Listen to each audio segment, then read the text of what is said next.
Dahil first time mo sila makilala, I think you have to introduce yourself to them. Okay. Go. Ano sasabihin ko? Pangalan mo. Oh, okay.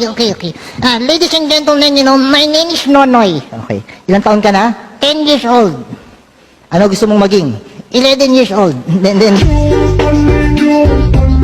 Then, ibig sabihin, ano gusto mong maging paglaki mo? O, tag nalaki na ako. Ano gusto mong maging? Gusto ko naging sundalo. Sundalo? Bakit? Ngayon pa? Bakit? Ang sundalo, pinapatay ng kalaban. O sige, gusto ko na lang naging kaladan. Hindi.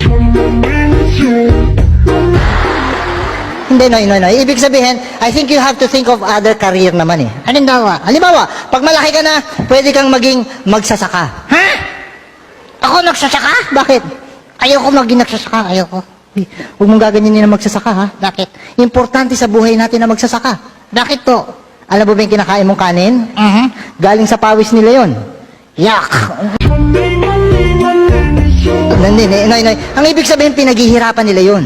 Talaga? Ay, naku, Noy, ha? Alam mo, sinama kita rito dahil wala ng pasok. Pero hindi ko gusto yung ginawa mo sa klase natin, ha? Bakit, teacher? Nakita mo ba yung mga report card mo? Nakita ko. Puro bagsak. Ha? Naku, pinakita mo ba sa nanay mo? Siyempre. Meron nga siya sinabi sa akin eh. O ano sinabi ng nanay mo sa'yo nung nakita niyang bagsak ang mga grades mo?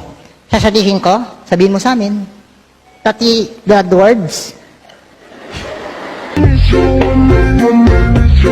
Huwag mo na isama yung bad words. Wala siyang sinabi. Yuhuu! No. Alam mo, Noy, ang mahirap sa inyong magkakaklase, bakit ganyan kayo? Bakit po? Sa basketball ang gagaling nyo. Pagdating sa exam, puro kayo palpak. Eh, teacher, common sense lang eh. Anong common sense? Sa basketball, okay ang teamwork. Sa test, hindi. Ibig sabihin eh. Kasi ikaw hindi ka nag-aaral eh. Bakit po? Lagi kitang nahuhuli, nangungopya ka. Ha? Yung katabi mo, kinokopyahan mo. Anong masama dun? Hindi masama ron ha. Pero alam nyo kakaiba rito kay Nonoy? Bakit? Ang kinokopyahan niya, yung pang pinakabobo sa klase namin. Eh, teacher, okay lang na strategy ako eh. Ano yung strategy mo? Pag sinulat niya true, susulat ko false.